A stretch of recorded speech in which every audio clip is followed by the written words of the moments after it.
विषय हिंदी और उसमें तीसरी कविता पुरानी चीज़ों के पक्ष में। कवि है राजेश जोशी। उनका जन्म सन 1946 में हुआ था। प्रगतिशील विचारधारा के कवि राजेश जोशी का जन्म मध्य प्रदेश के नरसिंहगढ़ जिले में हुआ। उन्होंने शिक्षा पूरी करने पर पत्रकारिता शुरू की और कुछ सालों तक अध्यापन किया, बैंक में नौकरी की और अब स्वतंत्र लेखन कर रहे हैं। अपने भावों और विचारों को व्यक्त करने के लिए कविता के अलावा कहानियाँ, नाटक, लेख, टिप्पणियाँ आदि पर कलम चलाई। लघु फिल्म के लिए एक पटकथा लेखन भी किया। भारतीय भाषाओं के साथ अंग्रेजी, जर्मन, रूसी भाषा में उनकी कविता के अनुवाद हुए हैं। राजेश जोशी के 4 कविता संग्रह एक दिन बोलेंगे पेड़, मिट्टी का चेहरा, नेपथ्य में हंसी और पंक्तियों के बीच हैं। कहानी संग्रह में सोमवार और अन्य कहानियाँ, कपिल का पेड़, 3 नाटक, अच्छे आदमी, जादू जंगल, टंकारा का गाना शामिल है। आलोचनात्मक टिप्पणियाँ की किताब एक कवि की नोटबुक प्रकाशित हुई है। उन्हें शमशेर सम्मान, पहल सम्मान, मध्य प्रदेश सरकार का शिखर सम्मान और माखनलाल चतुर्वेदी सम्मान के साथ केंद्रीय साहित्य अकादमी के पुरस्कार से सम्मानित किया गया।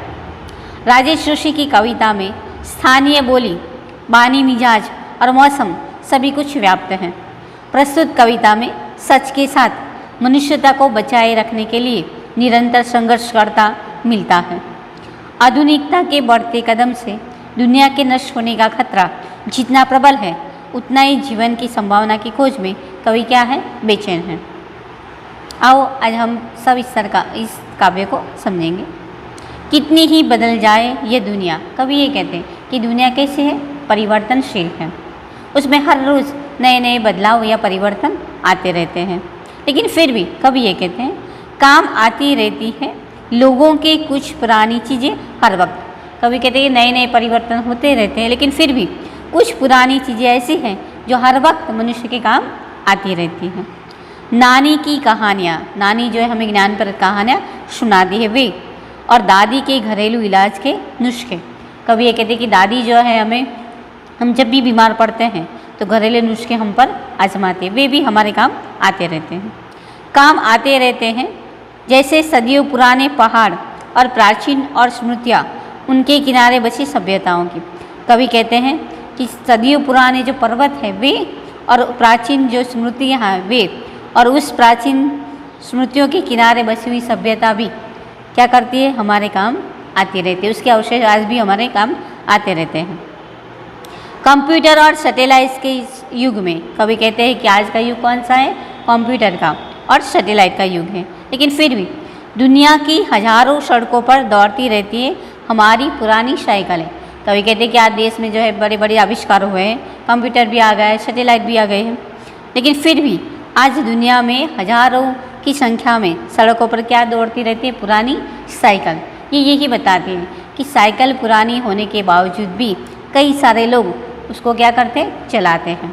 ना उसमें गैस की ज़रूरत होती, ना उसमें पेट्रोल की, उसमें कोई खर्चा भी होता नहीं है, और ये पुरानी होने के बावजूद भी हमारे काम आती रहती है। सच एक प्राचीन चीज़ है और हालांकि झूठ भी। कवि कहते हैं कि सच भी क्या है, एक प्राचीन चीज़ है, और झूठ भी प्राचीन चीज़ है। पर वक्त पर दोनों ही काम आते हैं आदमी के। सच भी आदमी के काम आता है और झूठ भी काम आते हैं, दोनों ही काम आते रहते मनुष्य के। सारे बहस मुहाविशों के बावजूद इतना तो तय है कि बनिस्बत हिंसा के एक सादा सरल जीवन ज़्यादा काम आता है लोगों के। कवि कहते हैं कि कई वितर्क वाद विवाद हुए और उसके बावजूद ये तय हुआ कि हिंसा के बजाय एक सादा और सरल जीवन लोगों के क्या होता है, काम आता है। मतलब कवि कहते हैं कि आज जो मनुष्य है वह हिंसक है, वह हिंसा में मानता नहीं है, वो क्या करता है, उसे एक सादा और सरल जीवन पसंद है। हत्यारों का शोर इसलिए ज़्यादा है कि वे ज़्यादा संगठित हैं। कवि कहते हैं कि आज दुनिया में हत्याएं हो रही है, लोग एक दूसरे को मार रहे हैं, वो इसलिए बढ़ रहा है क्योंकि वे लोग कैसे होते हैं, संगठित रहते हैं। धूप कम शोर मचाती है वृक्षों से, विनम्रता कोई कायरता नहीं। कवि कहते हैं कि वृक्ष जो है वो बड़ा होता है और धूप उसकी अपेक्षा छोटी होते हैं, लेकिन फिर भी वृक्ष क्या करता है, ज़्यादा शोर मचाता है। मानी वृक्ष पर जैसे ही हवा लगती है वो हवा से टूटकर नीचे गिर भी सकता है, लेकिन दुब जो है छोटी होने के बावजूद भी कोई शोर या आवाज़ करती नहीं है, और हवा लगने पर भी उसे कोई नुकसान भी पहुंचता नहीं है, वो टूटकर गिरती भी नहीं है। तो कवि ये कहते हैं कि दुब कैसे है, विनम्र है, और वृक्ष कैसा है, कायर है। कवि कहते हैं कि विनम्रता कोई कायरता नहीं है, विनम्रता एक अच्छी चीज़ है और कायरता उसके सामने टिकती नहीं है।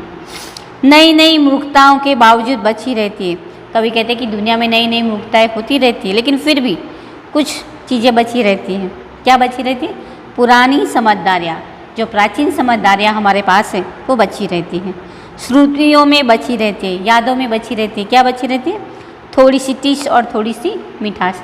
टिश का मतलब होता है रह रह कर उठने वाली पीड़ा। कवि कहते हैं कि आज भी हमारे यादों में रह रह कर रहने वाली थोड़ी पीड़ा भी रहती है और थोड़ी सी मिठास भी हमारे आसपास बची रहती है। तो कवि जो है मनुष्यता को बचाए रहने के लिए निरंतर क्या करते हैं, संघर्ष करते हैं। और वो ये कहते हैं कि चाहे दुनिया कितनी भी बदल जाए, लेकिन फिर भी पुरानी चीज़ें आज भी हमारे काम आती तो रहती है, उसके बिना चलता नहीं।